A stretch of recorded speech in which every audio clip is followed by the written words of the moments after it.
The forest behind the house. We bought this house a few months ago, Greg and I, fleeing the hectic city life. We wanted peace, a place to breathe, with enough space for our dogs and maybe even start a small garden. The house is very old, the kind that seems to have seen generations and more generations pass by there.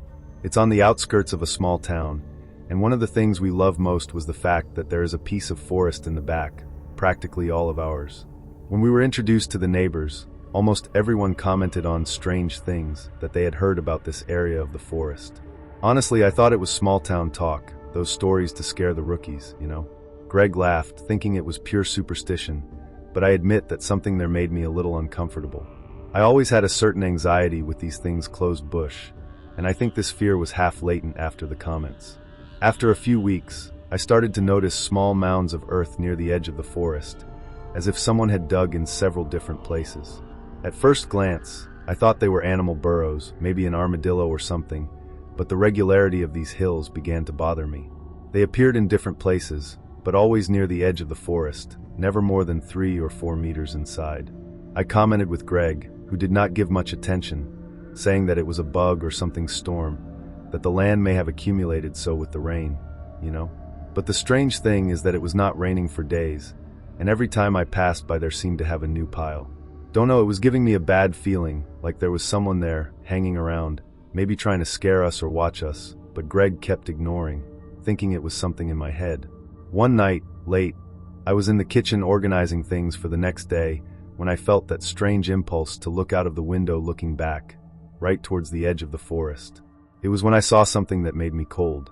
In the middle of the trees, right on the line where the forest begins, there was a figure. You couldn't see my face or anything, but I knew it was a person. I was completely still, almost like part of the trees. At first, I thought my vision was playing a trick on me, so I stepped closer to the window, trying to focus better. But the more I looked, the more I felt that it was not imagination. The figure was standing there, and it seemed to be looking straight at the house. My heart started to shoot. The house was completely silent, and I only heard my own panting breath as I tried to understand what I was seeing. I thought about calling Greg, but I was so paralyzed that I couldn't move for a moment. After a few seconds that seemed an eternity, I took courage and looked away to get the phone. But when I looked again, the figure was no longer there. I stood there still, with my phone in my hand and a horrible feeling of being watched. There was nothing else on the edge of the forest, only the dark void between the trees. I spent the rest of the night restless, barely slept, and the image of that figure was engraved on my head. The next day, already in the morning, I decided to investigate. I was tired of feeling restless, and as if there was something hidden in our own property. I walked to the edge of the forest, exactly where I had seen the figure the night before. I tried to look calm, but the truth is that my heart was racing, and I could barely breathe properly. Almost immediately, I noticed something strange on the floor, footprints. They were different from ours, and went straight into the forest, disappearing between the leaves and the moist land. They were not large, but neither were they small, perhaps of a man. I kept staring at the footprints, trying to rationalize, but every hypothesis I formulated seemed absurd. Why would anyone be standing there at night watching us? I was so upset that when I came home, I called Greg and told him everything.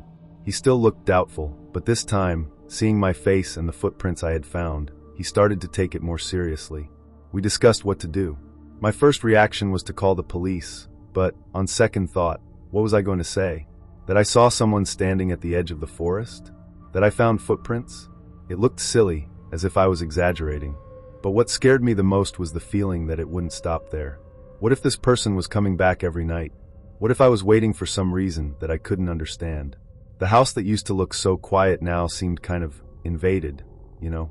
That night, I tried to avoid looking out the window.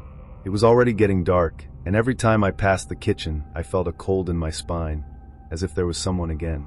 It was as if an instinct inside me knew that, if I looked, I would see something I did not want.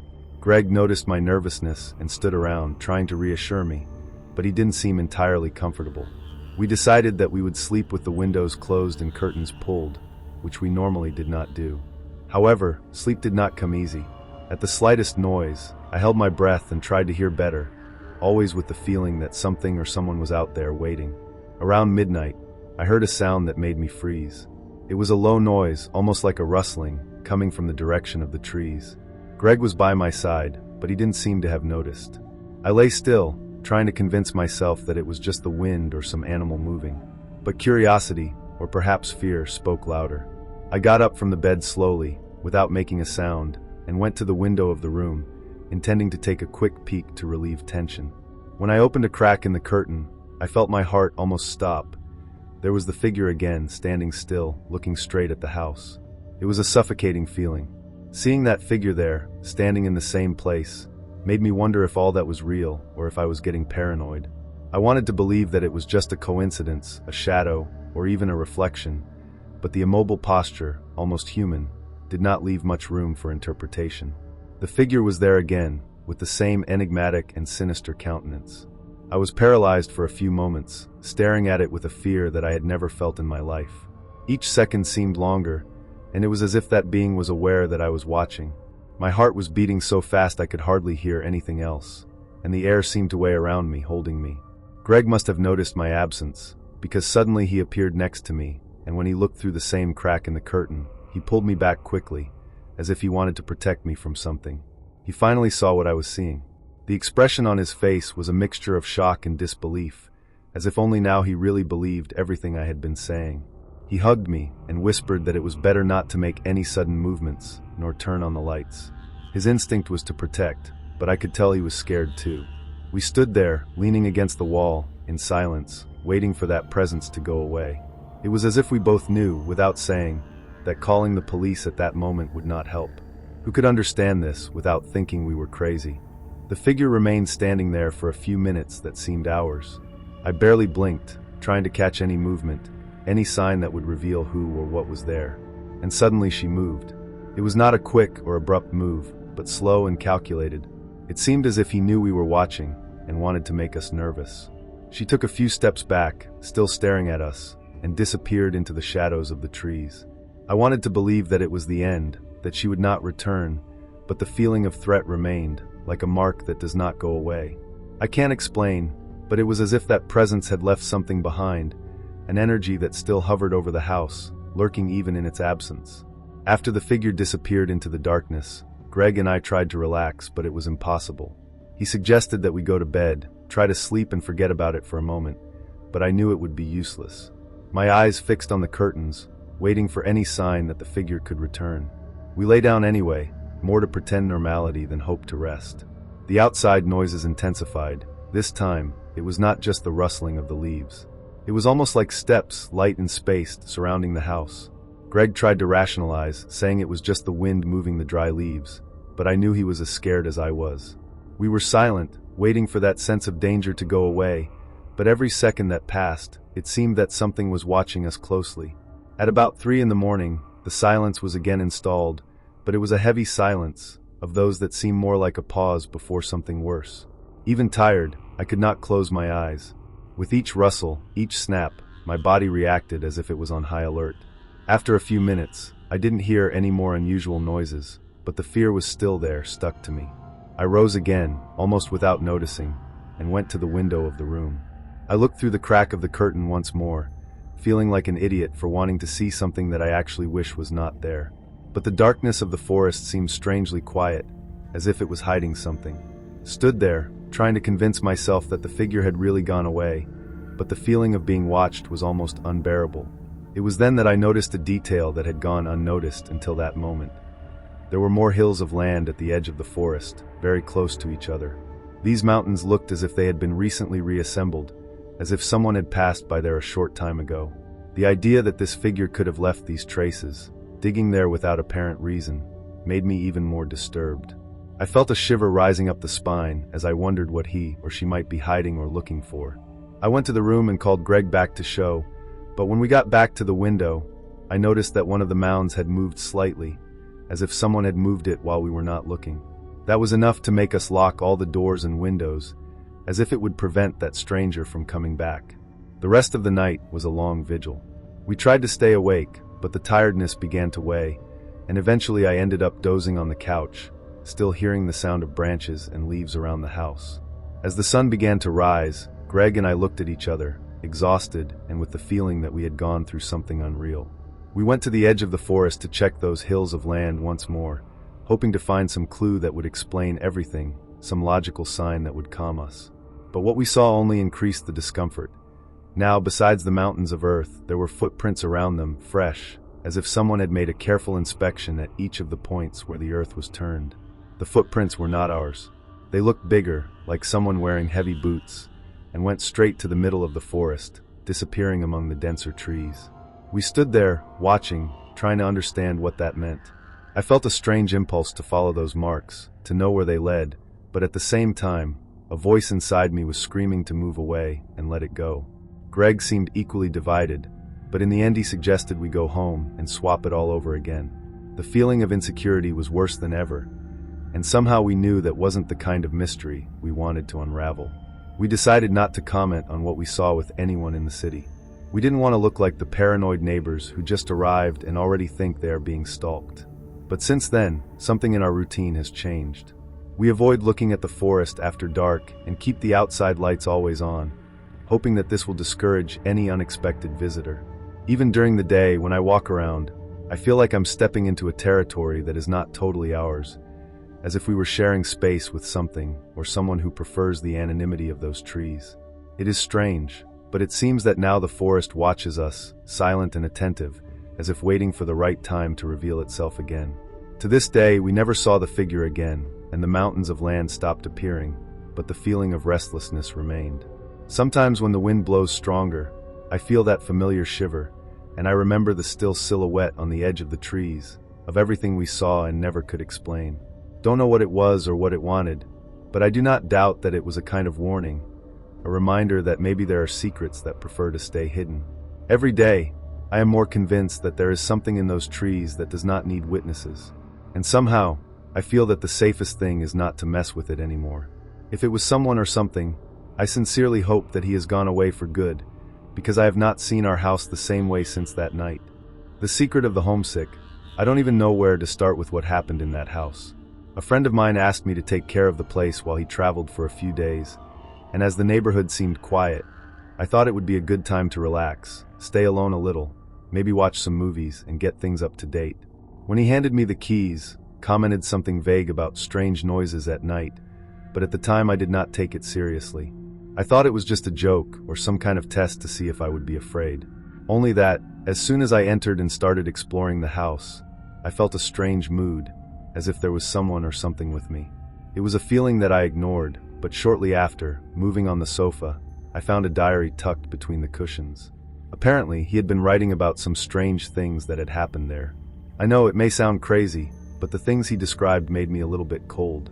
There were notes talking about shadows appearing in the corridor, sounds of steps upstairs, and even faces that appeared on the windows.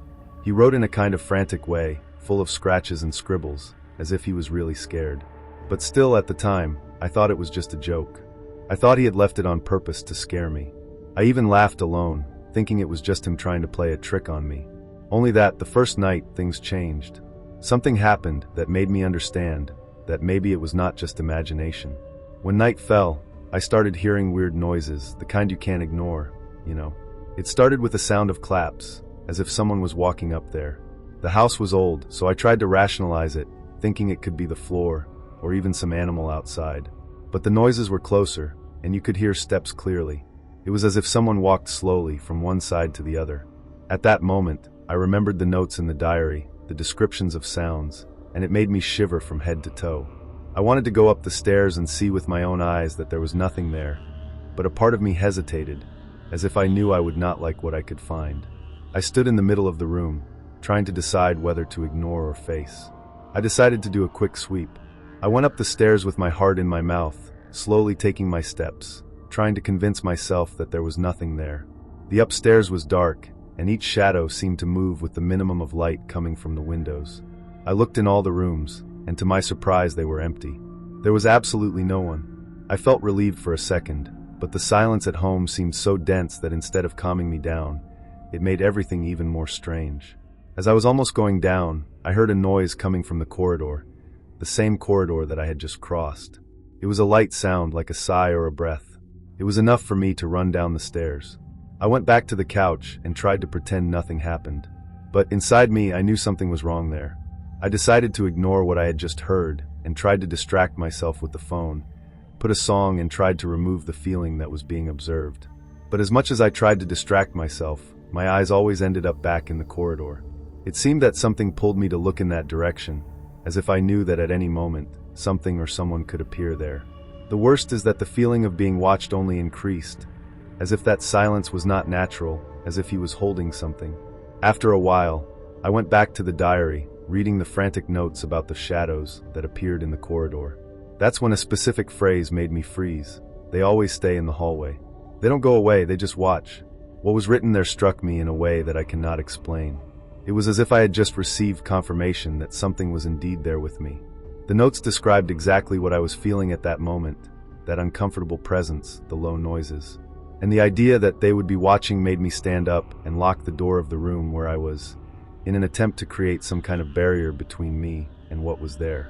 In my head, I was already sorry to have accepted to stay there, but at the same time it was as if something was testing me, challenging me to endure that feeling that I was not alone. I forced myself to stay in the room, but as the minutes passed, the noises increased again. Now it was a light drag, as if something was moving on the floor of the corridor. I felt my heart racing again, and any hope that it was just my head playing tricks had already gone. I approached the door very slowly. I leaned my ear to try to better capture the sounds, and almost regretted it. It seemed to be standing right in front of the door. I could feel a presence on the other side, almost physical pressure. The air became heavy, and I could only hear my breath and the low pops of the floor, as if someone was there waiting. After a time that seemed an eternity, the sound suddenly ceased. I took a deep breath and opened the door slowly, but the corridor was empty, only absolute silence and that dark half-oppressive. I don't know what gave me courage, but I decided to cross the hall and go down into the room, trying to look calm, but the fear was still stuck in me. When I arrived in the room, I automatically looked at the windows. And that's when I saw a shadow outside, standing right in front of one of the windows. She seemed to observe me, motionless, and even in low light, I was sure that it was not just a reflection or my imagination. That shadow outside paralyzed me. No details could be seen, but the shape was clearly of a person, standing still, almost fused with the darkness outside. I couldn't move a muscle, just watched that faceless figure staring at me, as if he was waiting for some reaction from me.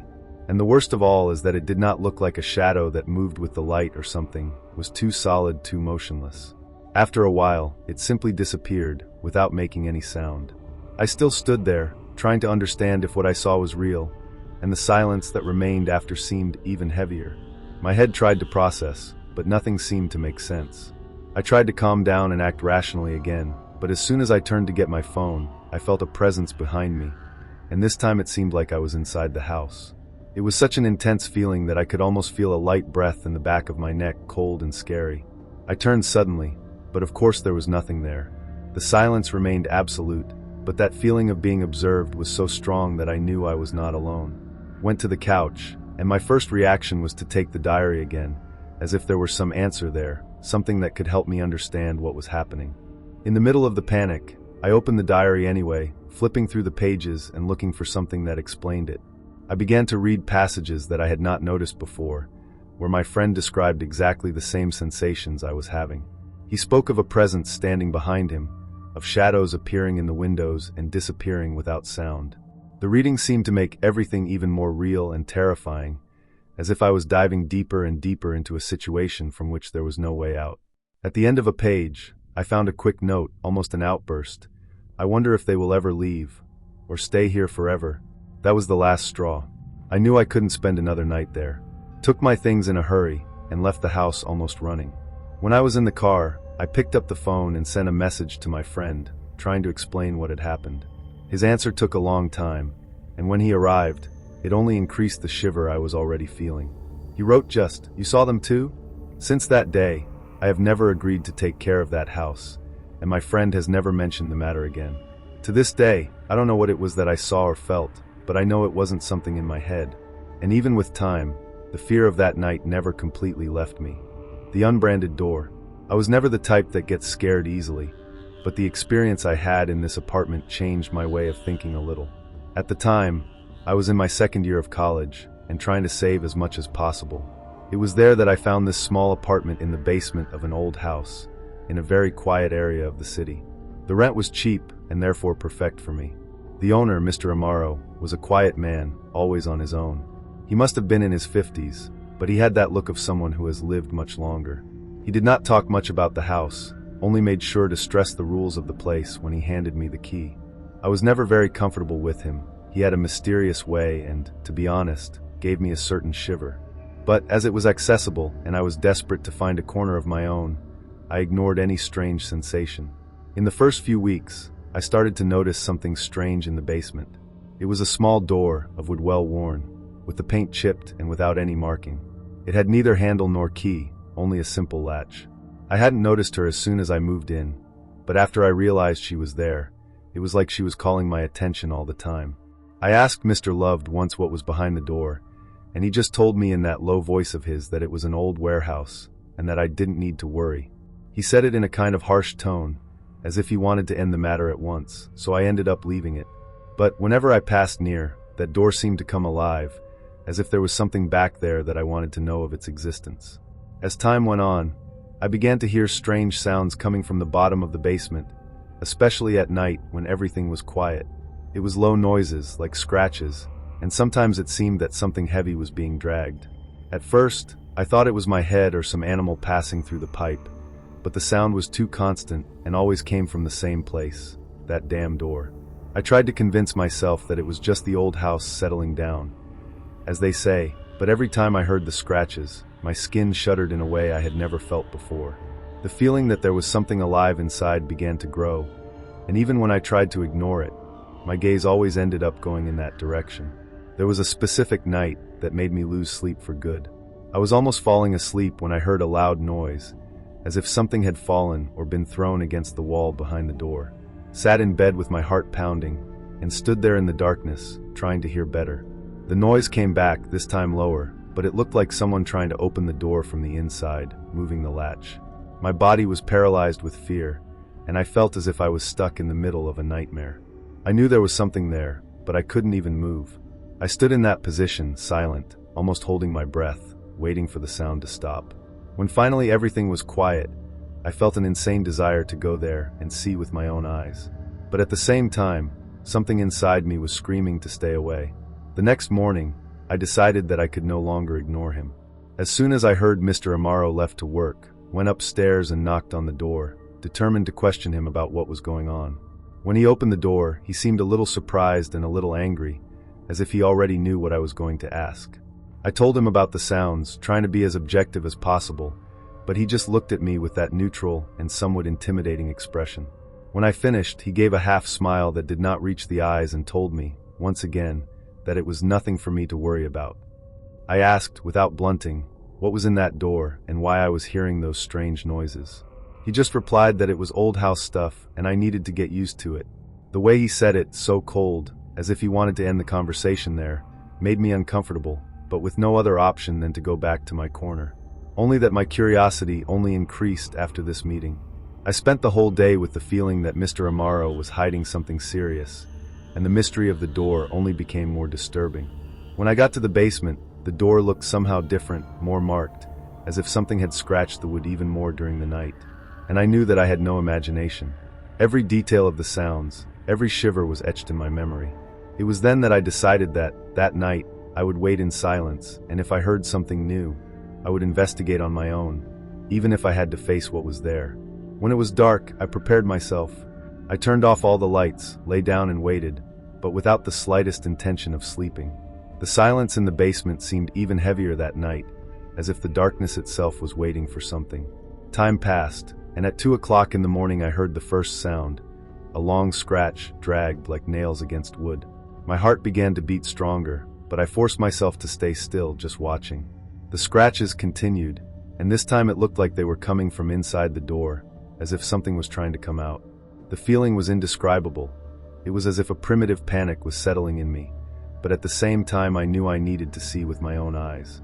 I got up from the bed slowly, barefoot, trying to make as little noise as possible. Took my phone and turned on the flashlight very weakly, just enough to see the ground and avoid tripping over something. When I got close to the door, the sound stopped.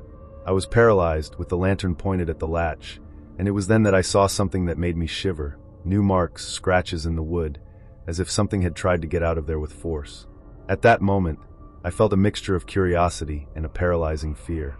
Held the handle, full of doubts about what could happen if I really tried to open it. The feeling that something was watching me behind that door was so real that I lacked the courage to turn the latch. Let go of the handle, and I moved away a few steps, feeling my whole body shiver. The idea of opening that door and finding out whatever was behind it seemed unbearable. So I decided to step back and get away from there as soon as possible. I went back to bed, but I knew I wouldn't be able to sleep. I lay there with the cell phone light on, waiting for any sign of movement, any noise that would confirm that I was not alone. At about 3 o'clock in the morning, I heard a low sound, almost like a whisper.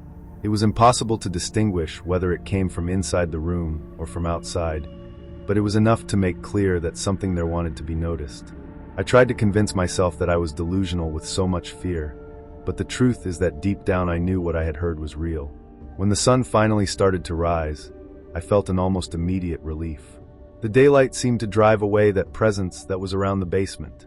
Even exhausted, I dressed myself and went straight upstairs, determined to face Mr. Amaro once again. This time he didn't seem surprised to see me. In fact, he had an almost resigned expression. Before I could say anything, he simply said that the basement was an old place full of stories, and that it was better if I didn't get involved in things that didn't concern me. The coldness with which he said this made me understand that he knew more than he let it show. I left there with the feeling that, somehow, he decided not to go back to the basement that night.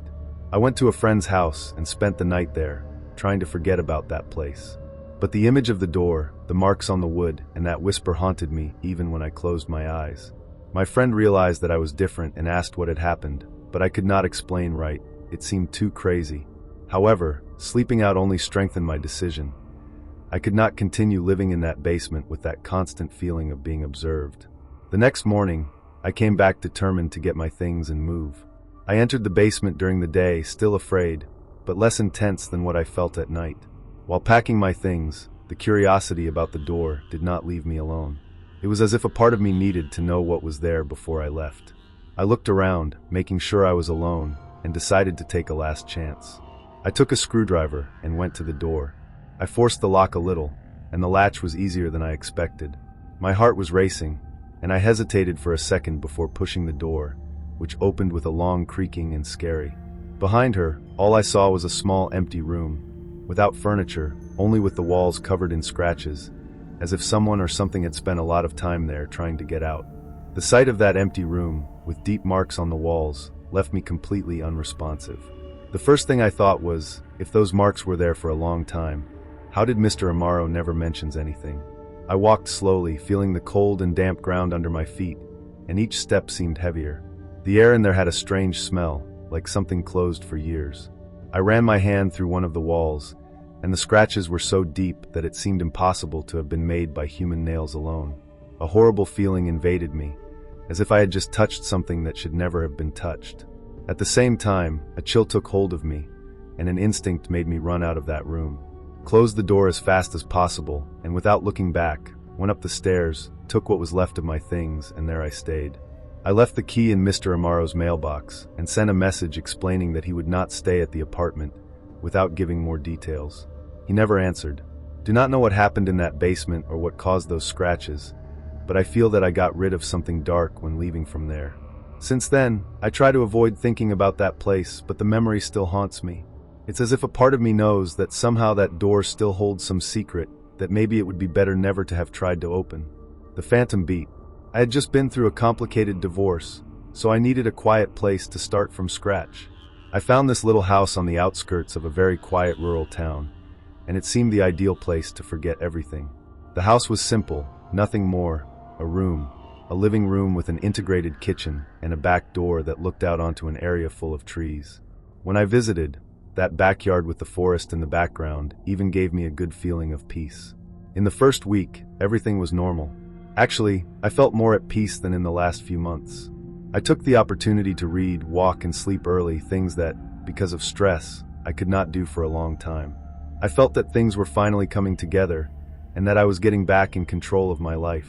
But by the third or fourth night, something strange began to happen. I was almost asleep when I heard a rhythmic sound coming from the back door. It was a slow beat, well spaced, as if someone was tapping lightly with the knots of their fingers. I was paralyzed for a moment, trying to understand if it was just the house making noise, but the sound continued, always at the same rhythm. I thought maybe it was some animal, or even the wind moving the door, so I got up to check. The darkness outside seemed denser than usual, and when I opened the door, I saw nothing but the empty yard and dark trees. Closed the door, still a bit upset, but I tried to forget it and went back to bed, thinking that was just my head playing tricks. The next night, the sound came back, this time a little louder. It was the same slow beat, as if someone intended to call me to go to the door. Only this time, it lasted longer. I lay there, trying to ignore it, but the sound seemed to echo through the house, making my skin shiver. When I got up, preparing to open the door again, I thought that if it was a joke of some neighbor, I would end that grace. Opened the back door at once, trying to catch anyone who was there by surprise. Only once again, there was no one. I stood still for a few minutes, looking at the empty yard, and that strange feeling only increased.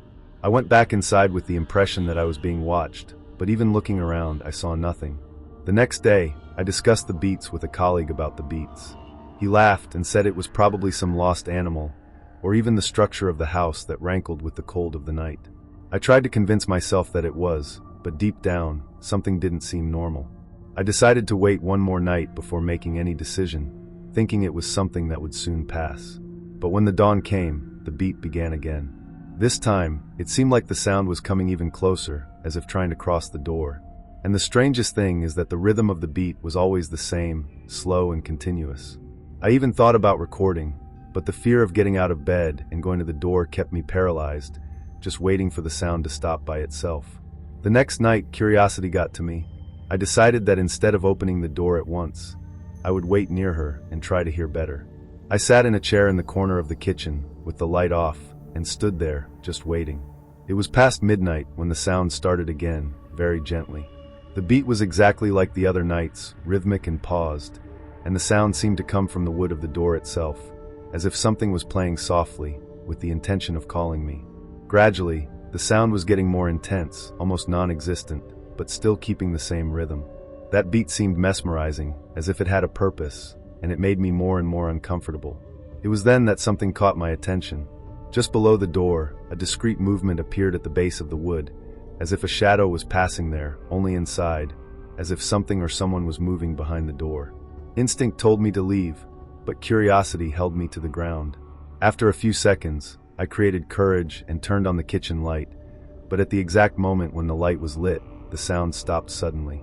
It was as if the person responsible for the beats knew that I was there, that I was watching. Again, I opened the back door, now almost hoping something or someone was out there. But, as before, there was nothing but the dark yard and the shadows of the trees. I started to think it might be some kind of joke. Maybe some neighbor found out I was alone and thought it was fun to scare me. I decided that I would investigate further, so the next day I left a very thin branch against the back door, in such a way that if someone knocked it would fall. Wanted to see if you had any clue of what was happening. I waited for the night to fall with a different anxiety, as if I was about to unveil something important. When the knock began, the branch fell to the ground almost immediately, confirming that the sound really came from someone or something knocking on the door. Got up and went to the door very slowly, hoping to see something through the glass, but again there was nothing there. The yard was empty, as if nothing had happened. The tension only increased when, one morning, when opening the door to leave, I noticed footprints in the wet earth that led straight from the forest to the back entrance. They were large and well-defined footprints, like heavy boots, but they stopped right in front of the door. I felt a chill in my spine to wonder who or what could have left those marks. I told one of the older neighbors, trying to look relaxed, but his face got serious at the time. He told me that he had heard about these crashes, and that some previous tenants left the house precisely because of this. At first, I thought he was exaggerating, but something in the way he spoke left me with a feeling that he knew more than he was telling. After that conversation with the neighbor, my perception of the house changed completely. Everything seemed more dense, as if the air had become heavy. That night, the beat came back, but something was different. The sound seemed even more rhythmic, and somehow more insistent, as if it would not stop until I answered. I knew the sound was coming from the door, but this time it seemed to echo through the whole house, as if it was spreading through the walls. The feeling of being called was unbearable, so I went to the back door, once again, determined to open it once and for all and end it. The fear was already mixed with a kind of anger, as if I was tired of that presence that tormented me. When I opened the door, I felt the cold morning air hit my face. The forest was dark and silent, but soon I realized that the footprints were there again, leading from the edge of the trees to where I was, right at the entrance. The marks were identical to those of the previous morning, and the ground was wet, as if someone had just passed by. I decided to follow the footprints, trying to see how far they went. They stopped abruptly a few meters from the house, right on the line where the yard found the forest. It was as if the person or whatever had disappeared into thin air. It made me shiver, and for the first time I felt like maybe I was dealing with something that I couldn't understand. After talking to the sheriff, I came home with a lump in my throat. Knowing that other people had gone through the same thing only made the situation more frightening, as if I was stuck in something bigger and unknown. That night, I waited for the crash with a mixture of fear and resignation, as if knowing that nothing I did would change what was happening there. It didn't take long for the sound to start, but this time it seemed even closer and more intense, almost as if something wanted to cross the door. The sound reverberated through the house in a strange way, and for a second I thought I would see the door move by itself. Even with my heart pounding, I created courage and went there, hoping that if I faced it once for all, maybe it would stop. Opened the door slowly, but again there was nothing. The footprints were there, damp, as if someone had just passed by, and the darkness of the forest seemed to watch me back. By a strange impulse, I took a few steps out, looking sideways, trying to catch any movement between the trees. It was then that I realized something that froze me to the bones. The footprints were not only going, but also back, and led directly from the forest door to my house. It was as if someone was visiting me every night, and then returning to the darkness of the trees. It left me completely paralyzed, because it meant that whatever was knocking on my door was not just a mysterious presence. It was something or someone with an intention. At that moment, I realized that I could no longer ignore it. With each knock, it seemed that something was approaching, not only the door, but me. Went inside and locked the back door with the extra lock, as if that would stop whatever was out there. But when I turned to go back into the room, I heard the beat once more, now louder and more intense. She seemed even more aggressive, as if she was responding to the fact that I had locked the door. The sound echoed through the house, and each blow seemed to vibrate on the walls, making me feel more and more cornered. For a second, I thought of running away, but where would I go? I was in the middle of nowhere, with no one to turn to, except that invisible force. Desperate, I went back to my room, trying to get as far away from the back door as possible. I sat in bed, took a deep breath and tried to calm down, but the beat continued. The feeling of being observed, that something was outside waiting for an answer, consumed me. I knew the sheriff was right. It looked like something I shouldn't touch. I tried to close my eyes and ignore it, but the sound seemed to be inside my head, like a call. There I lay until dawn, and only when the first sunlight came through the window did the beating finally cease, as if it were manifested only in darkness. That morning seemed surreal. Seeing the day clear brought a sense of relief, but at the same time I knew I had to make a decision. I spent the day walking around the house, trying to understand why that presence kept coming back, as if it was marked for me. I decided to take a last look around the yard, especially in the area where the footprints appeared. I wanted some concrete proof, something that would explain once and for all what was going on. When I got close to the edge of the forest, I saw something strange attached to a low branch. A piece of dark cloth, tied in such a way that it seemed to have been torn out by force. I took the fabric, but it was dry and without smell, as if it had been left there a long time ago. I came home with that piece of cloth, trying to imagine if it belonged to who or what was doing those beats. I spent the rest of the day in a state of mounting tension, avoiding the back door at all costs, until evening came and I was already completely exhausted. I knew the beat would come back, but this time I was determined to face whatever it was. I waited for the first beat with the piece of cloth in my hands, as if it was going to give me some kind of answer or protection. As soon as the sound began, I went to the door and faced that knock as a final challenge, thinking that if I didn't face it now, I might never have peace again. I stood facing the door, holding the piece of cloth and taking a deep breath, feeling my heart beat stronger with every sound. With a determination I didn't even know I had, I stepped forward and knocked on the door back, at the same rhythm as the original beat. At the moment I did this, silence took over the house. There was no answer, no sound, nothing. It was as if the simple act of answering had broken something. I stood still, waiting for a reaction, but silence seemed definitive. For a moment, I thought that everything was over, that the simple act of returning the beat had somehow broken the cycle. But as I turned to go away, I heard a last sound, a single blow, dry and loud, straight into the wood of the door, so intense that it seemed to have been made with all the force. That was enough to make me decide at the time. I threw the piece of cloth on the floor, closed the door with all the locks, and took my phone to look for a place to spend the night. I didn't want to stay in that house for 1 second. That morning, I packed my things and left, sure that it would never stop while I was there.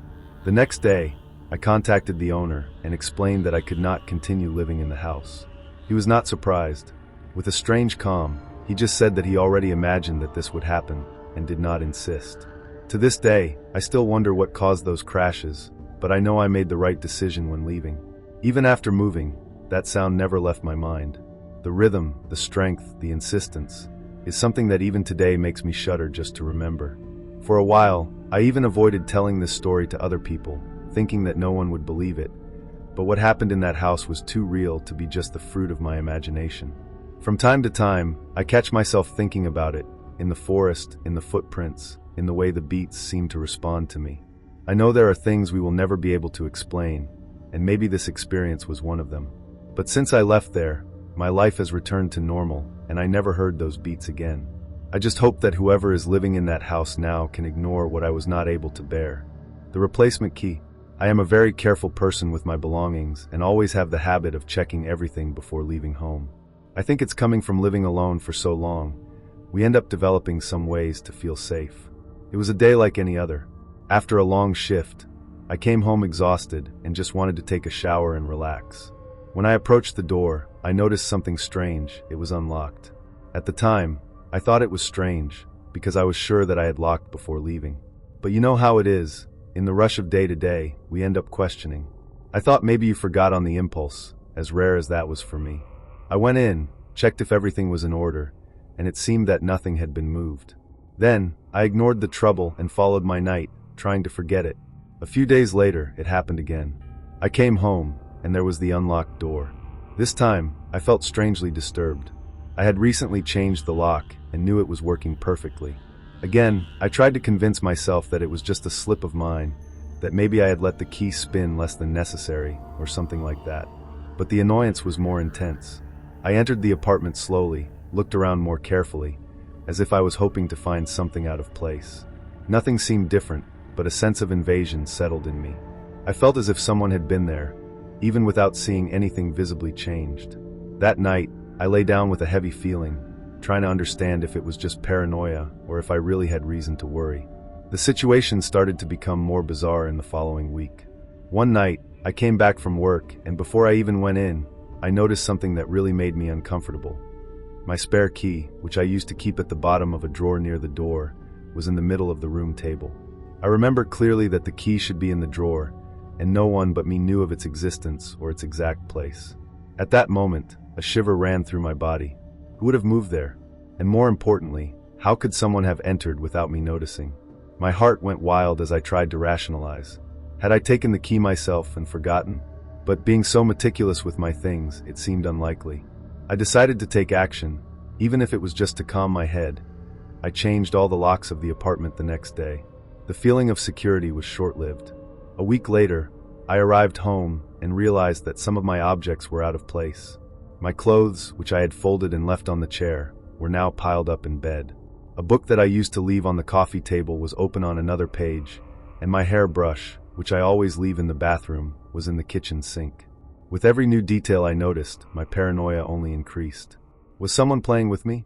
Whoever it was seemed to be very careful not to leave any visible traces, but those small changes made me feel completely exposed.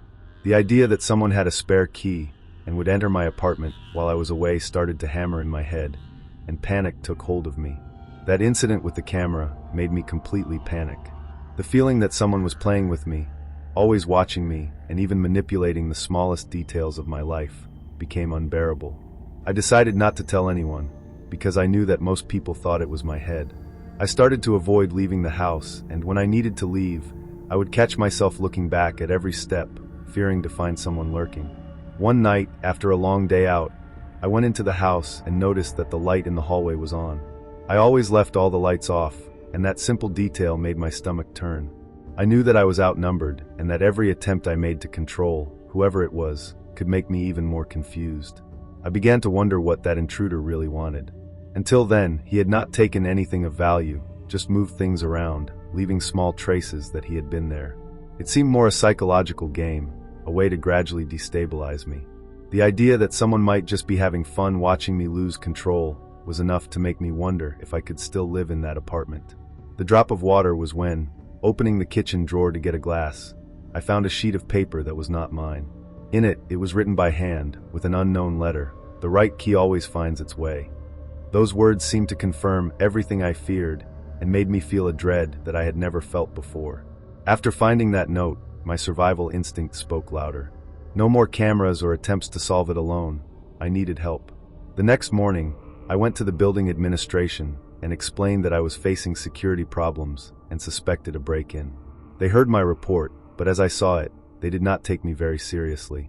The explanation I was given was that it was unlikely that anyone had a spare key, and that most likely I was confusing things.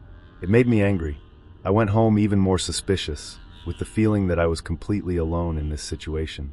I decided that, from that moment on, I would start to write down every detail of the changes I found, to have an exact control of what was happening. That night, however, something really scary happened. I was lying there trying to sleep when I heard a noise coming from the room. My body froze. It was a low noise, like the sound of light steps, but clearly coming from inside my apartment. For a few minutes, I stood still, holding my breath and listening. I tried to convince myself that it was some noise from the building or even the plumbing, but the sound was too close, and the idea of someone walking in my living room left me completely paralyzed. I took courage, picked up the phone and got up slowly. When I opened the door of the room, I came across the dark and empty room, but the feeling that someone had just passed by there still hovered in the air. I returned to the room shaking, unable to calm down. Each sound seemed amplified, and the silence was heavy, as if at any moment something would happen. I decided to leave the phone recording audio in the room while I tried to rest. My hope was to capture any noise that happened while I slept, something that could prove I wasn't crazy. I put the phone next to the bed and lay down, although sleep was the last thing I could get at that moment. I stood there, motionless, with my heart pounding, waiting for sleep or the dawn, whichever comes first. I ended up sleeping, but I woke up several times during the night, always with the feeling that I was not alone. The next day, I listened to the audio recording in hopes of finding some evidence. At first, only the light sound of my breath and the occasional noises from the building, but at about 3 o'clock in the morning, the audio picked up an unmistakable sound: steps. They were light but audible, and came from the direction of the room. Then a sound of objects being moved, as if someone was moving through my things. I felt a chill in my spine to hear that, because it was the confirmation that I did not want to have. Whoever it was, he was there, and seemed not to care about being discovered. I turned off the recording with the certainty that something very serious was going on, and I needed to get out of there as soon as possible. That recording was the last proof I needed. The same morning, I started packing my bags, willing to leave the apartment as soon as possible. While I was packing my things, I kept thinking about all the details, the small changes of place, the ticket, the key misplaced. Each of these events seemed to fit together like a macabre puzzle, making me even more certain that someone had free access to my space and was enjoying the situation. The feeling of vulnerability was unbearable. As I packed the last things, I felt a relief that I was finally leaving, but at the same time, a deep fear that maybe this person knew exactly what I was doing. Just before leaving, I took a last look around to make sure I wasn't forgetting anything. It was then that I noticed something I had never seen before: a small key hanging discreetly in the lock of the back door, where I almost never paid attention. It was not a key. It looked like a copy of the ones I had changed. A wave of panic took hold of me when I realized that even after changing the locks, somehow, whoever it was still had a way in. The idea that this person could be following every step of mine and maybe was around, waiting for me to leave, made me speed up my movements. Took everything and left without looking back, determined to never come back. After I left that apartment, I stayed at a friend's house, where I finally could breathe relieved. I reported what happened to the administrator and to the administration, but until today, I do not know if they investigated in fact. There was no clear outcome, and I never found out who was behind it or what the purpose was. I learned that the apartment was quickly rented to someone else, and even today I wonder if the next tenant went through something similar. The experience left me with a sense of vulnerability that I carry to this day, and since then I have developed an almost obsessive habit of checking locks and windows several times a day. Even after a long time, I still remember every detail and the feeling of being observed in my own space. That handwritten note, saying the right key always finds its way, echoes in my mind every time I remember the story. I never knew who left it there or if it was someone who knew me, but in the end, I realized that the most important thing was to have gone out safely, never returned to the building, and did not go near. Learned that sometimes the only answer is to step away and move on, even if the mystery is never solved. The flashing light. When Mark and I moved into that apartment, everything seemed perfect. It was our first house together, a small but cozy place with a rent that fit right into our budget. The building was old, and soon we noticed some peculiarities: creaking, wooden floors a little irregular, and those thick walls that made sounds seem to echo from one floor to another. At first, we even thought it was funny, part of the charm of the place. But soon I noticed something that left me a little puzzled. Every night, around 11:30, the light in front of our apartment began to blink. It was a lonely lamp, which lit a short stretch of the corridor, and its blinking at first seemed random, but always ended up calling my attention when I passed by before sleeping. I asked the owner, but he said it was just a common electrical problem in old buildings and promised that if it got worse, he would call an electrician. I tried to put it aside, but could not completely ignore it. I had the impression that the blinking was not totally random, as if it had a strange rhythm, something that seemed deliberate. I talked to Mark about it, but he just laughed and called me too curious. The truth is that I was curious. Some nights, I would stand there watching the light blink, trying to understand if it was just my imagination or if there was any real pattern. Only that, over time, things were getting a little more disturbing. A few nights later, I started to hear a different sound, something that did not match the usual squeaks of the building. It was a low, continuous scratch, almost imperceptible, coming from the wall next to the flashing light. At first, I thought it was my head playing tricks, but the noise continued night after night. It was as if someone or something were lightly scraping the inside of the wall, right next to the lamp in the corridor. I talked to Mark, and he said it was probably some mouse or other small animal stuck there. That explanation made sense to him, but to me, it didn't seem to be just that. It was the kind of sound that made our spines shiver and made us hold our breath, hoping that it would stop, but it never stopped. One night, I stayed a while in the corridor, just to watch the flashing light and hear the scratches up close. Instead of stopping, the light seemed to blink more intensely, almost as a response to sound. It made me uncomfortable, but I didn't say anything to Mark, thinking he might think I was overdoing it. However, that strange feeling accompanied me every time I passed through the corridor, as if something was trying to get my attention. That night, before I went to sleep, I felt a presence, a weight in the air. The impression that someone or something was there, right on the wall, and the idea that I was being watched began to become stronger. In the following days, the situation only worsened. The blinking of the light became more intense and even more disturbing, with regular intervals that gave the impression of a code. I started to wonder if I was not going crazy, but every time I looked at that lamp, the pattern of blinks hypnotized me, as if he was trying to tell me something. I decided to take a test. One night, I counted the intervals between flashes, noting each. It was as if there were a strange logic, but as much as I tried to decipher, it seemed like an unsolvable puzzle. When I showed my notes to Mark, he laughed and called me paranoid, saying the building was old and we were exaggerating. But the thing that bothered me most were the scratches. The sound, before subtle, seemed to have become louder, as if something was gaining strength inside that wall. I started avoiding the hallway at night, but always heard the noise from wherever I was in the apartment. One morning, I woke up with a louder and desperate sound, as if someone was trying to get out of that wall at any cost. I felt a chill in my spine, and the adrenaline made me get up. I went to the door of the room, opened it slowly, and looked at the corridor. The light was blinking frantically, and the scratch was so strong that it seemed like it would tear up the wall at any moment. I was paralyzed, not knowing what to do, feeling that something was watching me back. That night, I could not sleep.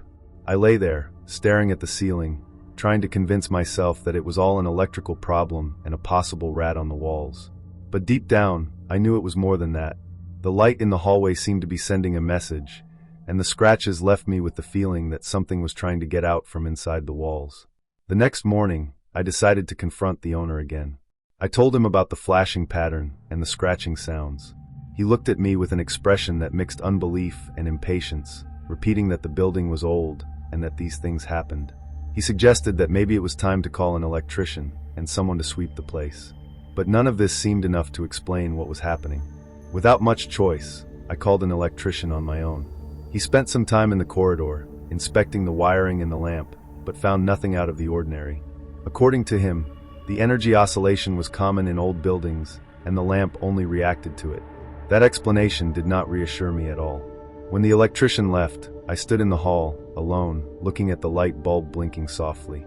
At that moment, I felt a strong presence, a feeling that something or someone was right there with me, hidden behind the walls. It was as if the light was laughing at my attempt to solve the problem, telling me that I had no control over what was happening there. A few nights later, the scratching sound intensified to an unbearable level. Mark and I were trying to ignore it, but the noise seemed to be inside our own room, closer and louder. It was as if the wall was about to break, with something stuck there, struggling to get out. Even Mark, who was skeptical before, began to show discomfort, but insisted that it was nothing more than rats or some structural problem.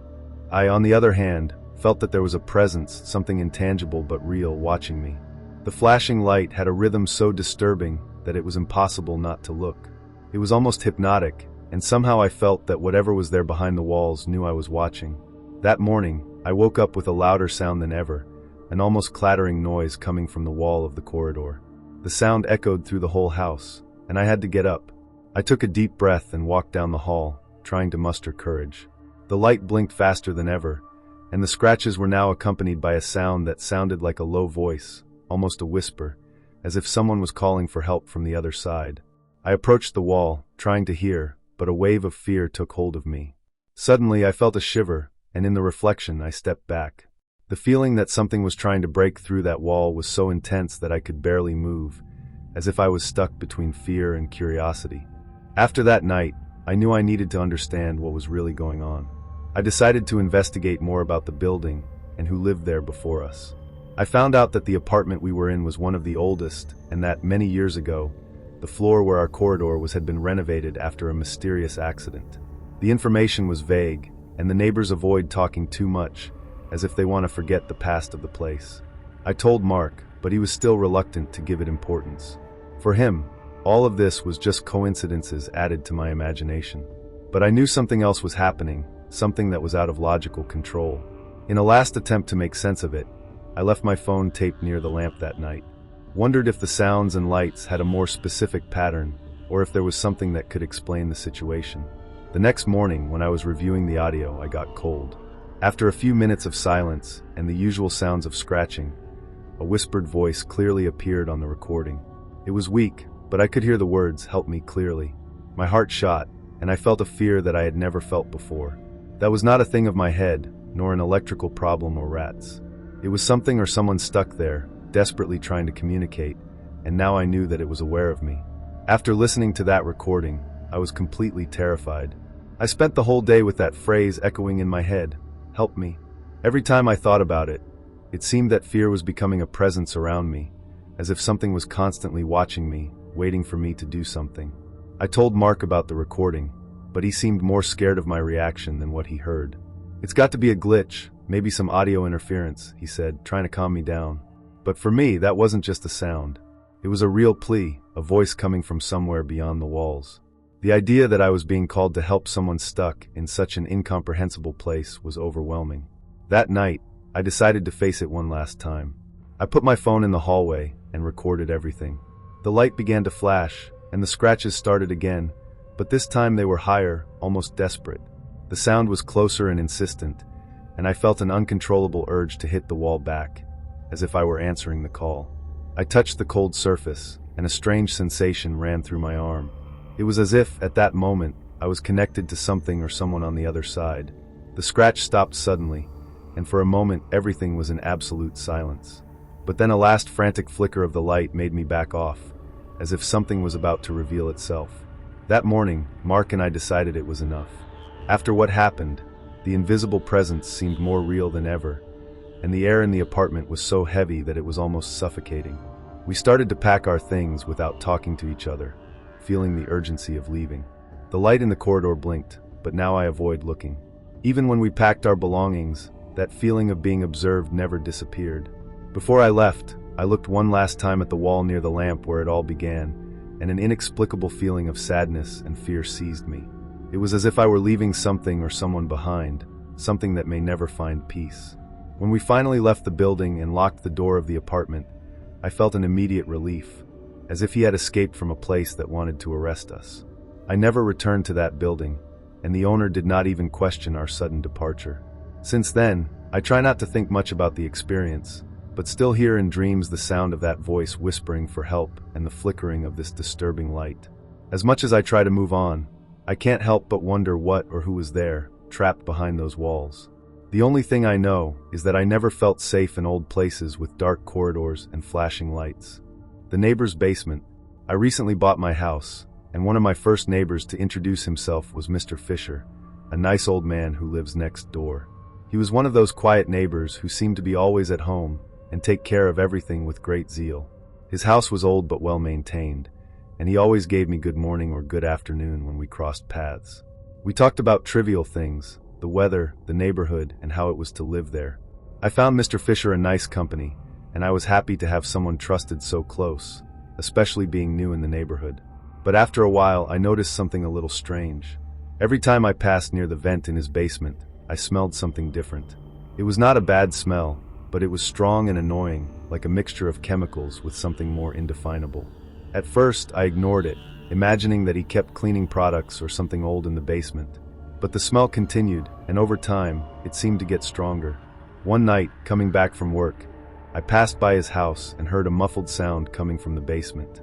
It was hard to identify exactly what it was, but it sounded like a low noise, as if something was being dragged or someone moving heavily inside, that I stopped for a second, confused, but continued my way, thinking that it was just him organizing something. After all, he was an old man, and why would there be anything suspicious there?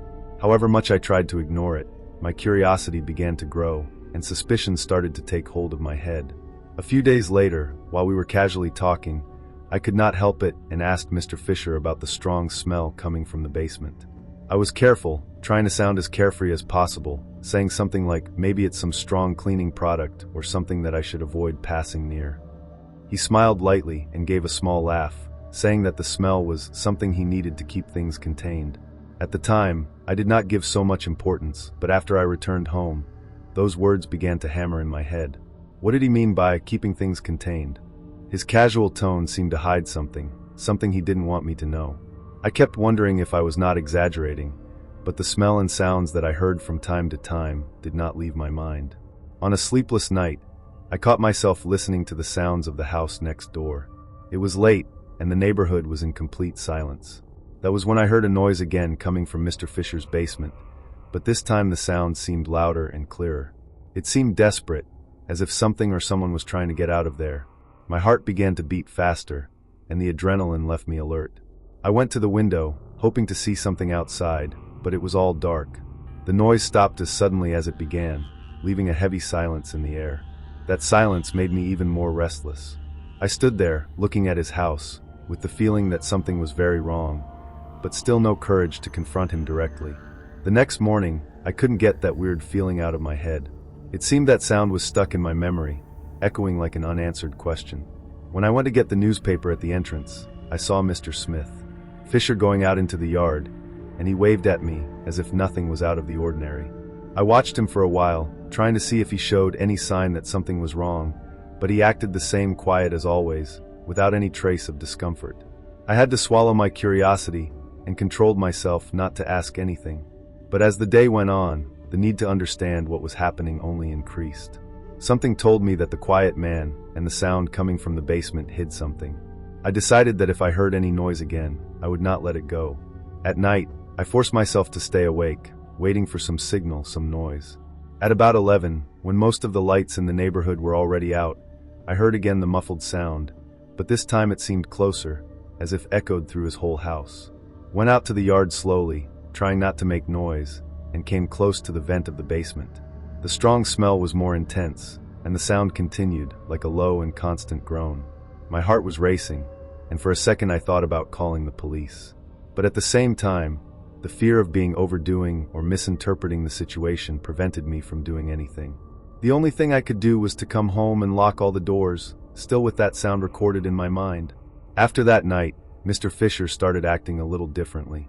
It was not obvious, but he seemed to be watching me more carefully, as if he knew I was paying attention to him. Every time I met him, he looked at me with an expression that I could not decipher. It was almost a silent warning, a look that seemed to tell me not to intrude. I felt a shiver to realize that he was aware of my curiosity, but still could not get out of the head the idea that something very strange was happening in that basement. Every time I passed near the vent, the smell seemed worse, heavier, and the sound was more frequent, as if what was down there was increasingly impatient. On a rainy night, the sound became even more clear and intense. I heard it as if it was coming from my own backyard, and the smell was almost unbearable. I decided that I needed to do something, that it was already crossing the line.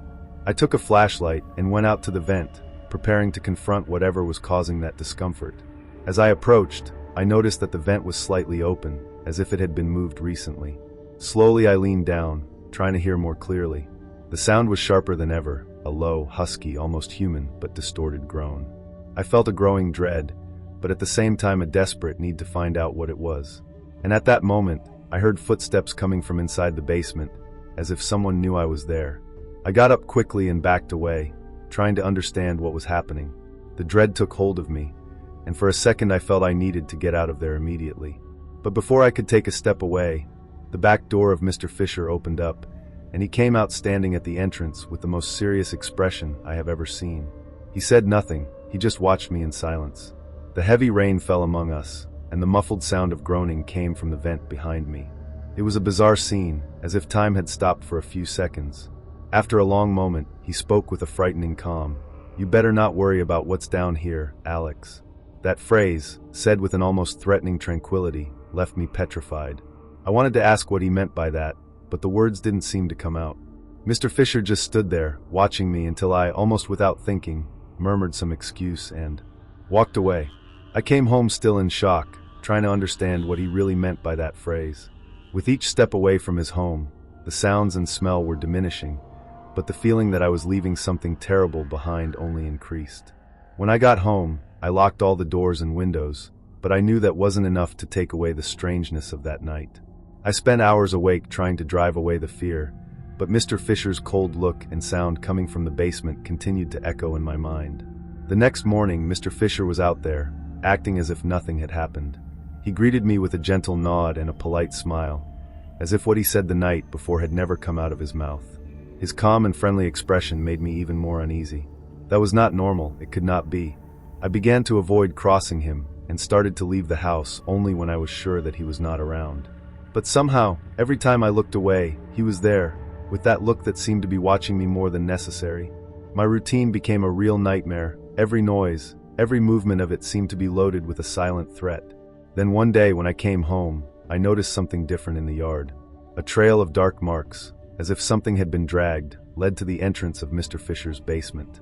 The strong smell that came from there was worse than ever. I tried to ignore it and went straight in, but my mind did not stop thinking about it. Closed all the curtains and tried to distract myself, but I could not relax. Everything inside me screamed that I needed to do something, which I could not continue ignoring.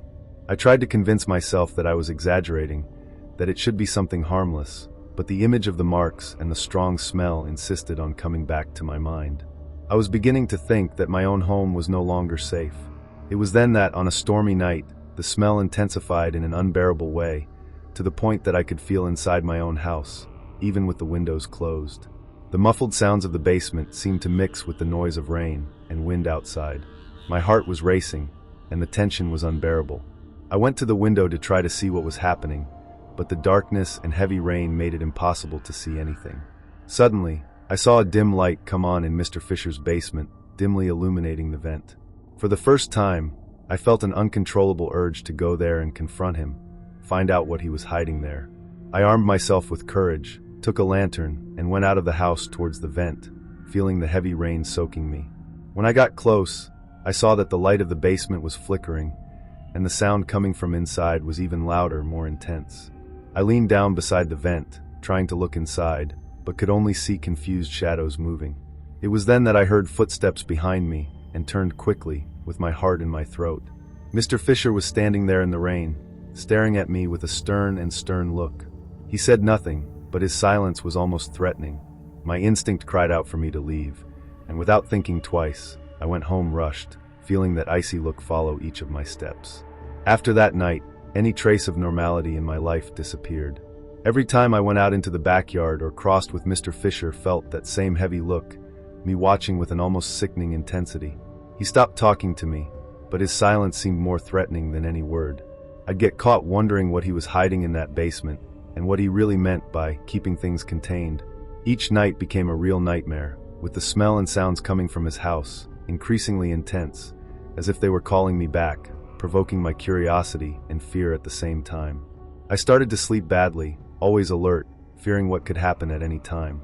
Finally, on a sleepless night, I decided that I could no longer live like this. With my heart at 1,000, I decided that I would call the police and report everything I knew. I described the strange smell, the sounds coming from the basement, and even the disturbing phrase that Mr. Fisher had told me. To my surprise, the attendant seemed to take seriously what I was saying, and he made sure that he would send someone to investigate. I waited anxiously at home, feeling a mixture of relief and fear for what they might find. When the sirens approached, I felt a tension that seemed to tear my chest. I stood by the window, watching as the police knocked on Mr. Fisher, hoping that night would finally bring some kind of resolution to what I was living. To my surprise, Mr. Fisher opened the door with the same calm as always, without showing any kind of nervousness. I saw the police officers talking to him for a few minutes, while he kept a calm, even friendly expression. After a while, the police asked for permission to come in, and he just nodded his head as if none of it was a problem. I was watching from my window, trying to understand what was happening inside.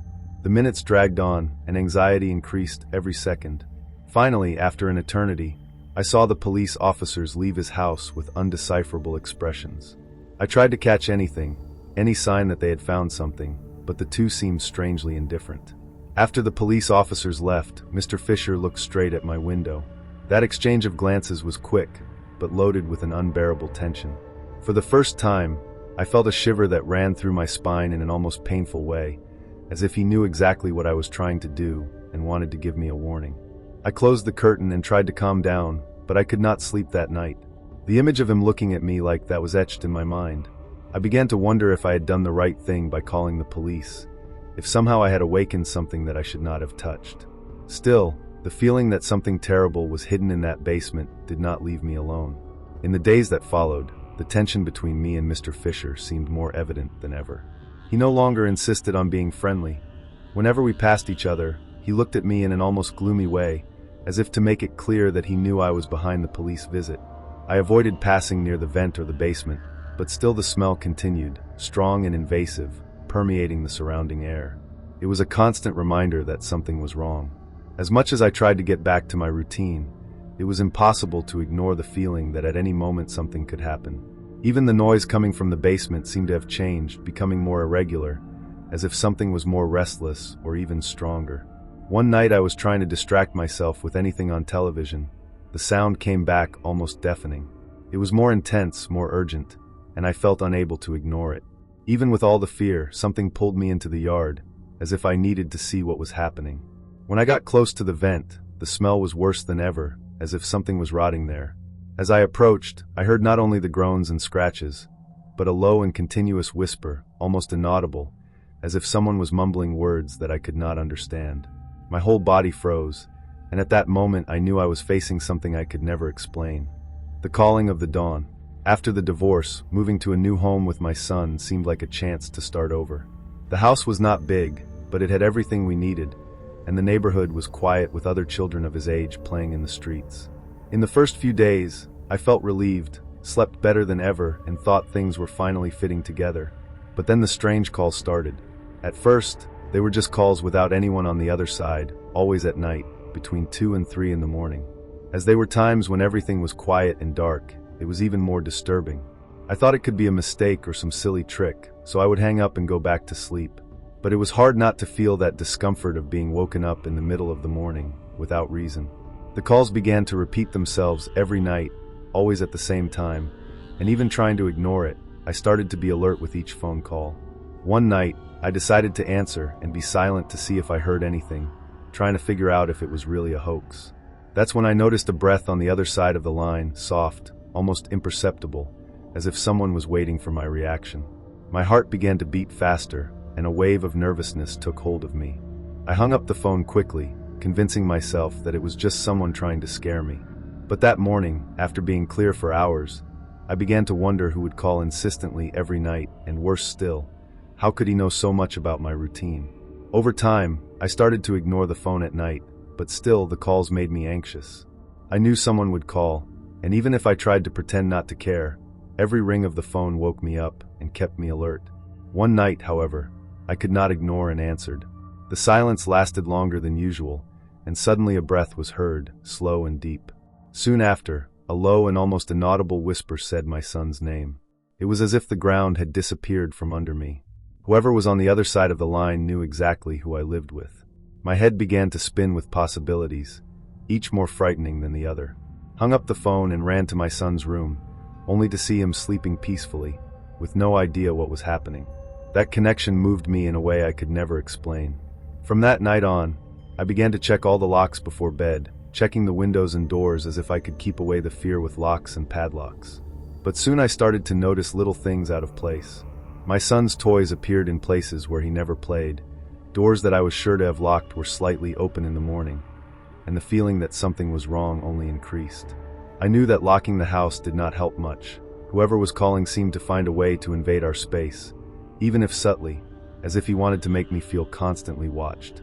One night, after another of these calls in which my son's name was whispered, I decided to do a full house sweep. Checked every room, every closet, looking even in the most unlikely places. As I walked through the room, I noticed that one of my son's toys, a police car with siren, was in the middle of the corridor. He never played there, and I was sure that the cart was in his room before we slept. The idea that someone could be moving things while we were there sleeping made me panic. I took the cart and went back to his room, praying that I was just imagining it. But the feeling that someone was invading our space became more and more real. That night I could hardly sleep, and any sound from the house seemed to make me even more alert. At about 3 o'clock in the morning, the phone rang again. This time, the ring sounded louder, more threatening. I hesitated before answering, but knew that ignoring would not change anything. I answered and waited. The silence on the other side lasted longer, but I heard the same breath, heavy and slow. My eyes filled with tears of pure fear when suddenly the whisper came again, saying the name of my son with a frightening intimacy, as if that voice knew much about us. My hands shook and I hung up the phone, and for the first time I seriously considered the possibility of being watched by someone close. The next morning, I felt a little paranoid but determined to understand what was going on.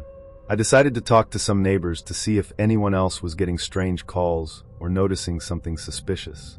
But to my surprise, nobody seemed to have noticed anything out of the ordinary. On the contrary, many thought the neighborhood safe and even commented that I should feel privileged to live there, especially as a single mother. This contrast between the apparent security and the terror I felt at home only made me more puzzled.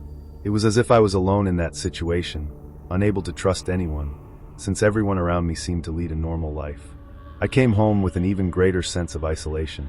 During the day, the house seemed quiet, but I could no longer relax. I began to observe every detail, every small movement, trying to find an explanation for the toys out of place and the doors half open. In the evening, after putting my son to bed, I prepared a kind of improvised barricade with furniture at the door of the room. I knew it seemed like an exaggeration, but I needed to feel that I was doing something, anything, to protect us. I sat in the room with all the lights off, my heart pounding, waiting, and fearing that the phone would ring again. As I waited in the darkness, every second seemed like an eternity.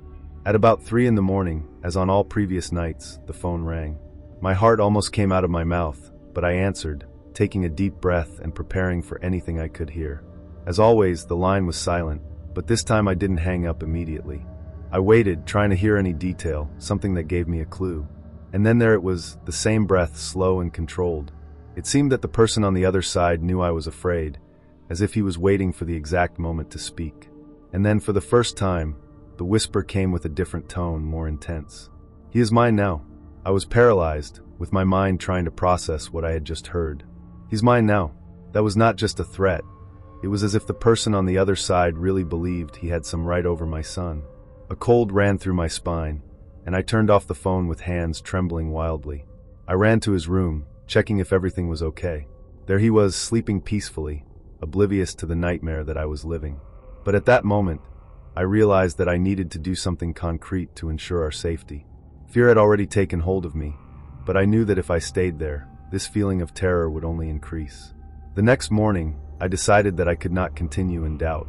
I contacted the telephone company and explained the calls that I had been receiving, asking if there was any way to track or identify the number from which they came. To my surprise, they said that although they could monitor suspicious calls, the calls I received were coming from a restricted line, which made it virtually impossible to identify the person responsible. This information made me even more distressed. Knowing that someone had direct access to my house every night without leaving a trace made me feel completely vulnerable. I needed a solution that did not depend on anyone. The only option was to increase the security of the house. Locks. I knew that it would not solve the issue of connections, but I needed to try something. When the night came, I prepared for another restless dawn. With my son safe in his room, I stood as a sentry in the room, watching every sound, every movement, waiting for the inevitable ring of the phone. When the clock struck 3 o'clock in the morning, the phone rang again, as a kind of dark and inevitable alarm. I was already waiting, with my hand trembling in the apparatus. Answered, but this time the initial silence was interrupted by a light and almost imperceptible laugh, which shivered me from head to foot. The laughter ceased and silence took over the line, but I knew that I was not alone. Then, before I could say anything, the voice whispered once more, mentioning my son's name, but now in a possessive and threatening way. I felt the tears roll down my face and turned off the phone with a growing panic. I realized at that moment that the locks and security measures I had put in didn't protect me from this presence. It was within our routine, almost as if it were part of it. I went around the house again, checking everything, but I knew that presence was beyond any physical protection measure. I went back to my son's room and stood by him while he slept, trying to keep calm. I started thinking about more radical options, like going out of the house, going to a relative's house, but the fear that this only transfers the problem paralyzed me. Sitting next to his bed, the phone rang again, even after I had turned off all the wires of the main line. I was frozen, knowing that answering would not solve anything, but unable to ignore what was happening. This repetitive touch, now without physical connection, made me understand that the presence was real, but at the same time invisible and completely out of my control. At that moment, I made a decision that I never thought I would. I took my son, still sleeping, and we left the house in the middle of the morning. I took nothing but the car keys and essential documents. I drove to a hotel that was a few miles away, trying to get the feeling of that presence still following us. I spent the rest of the morning awake, watching my son, and wondering if it would end when leaving the house behind. For the first time in weeks, the feeling of dread began to subside. That morning, I decided that I would not go back to the house, and as soon as the day cleared, I looked for a new place to stay, far from where we had lived that nightmare. I still feel a shiver when I remember the calls I heard on that line. I could never explain what happened, and no one, not even my close friends, understood why I left the house like that. The phone never rang the same way after we left, but until today I avoid talking about the experience or telling all the details to someone. It's as if, by talking about it, I can bring back what I left behind. Only I know that that presence seemed to want more than just to scare us. It was as if it wanted to be part of our lives. And to this day, I am grateful for having left in time.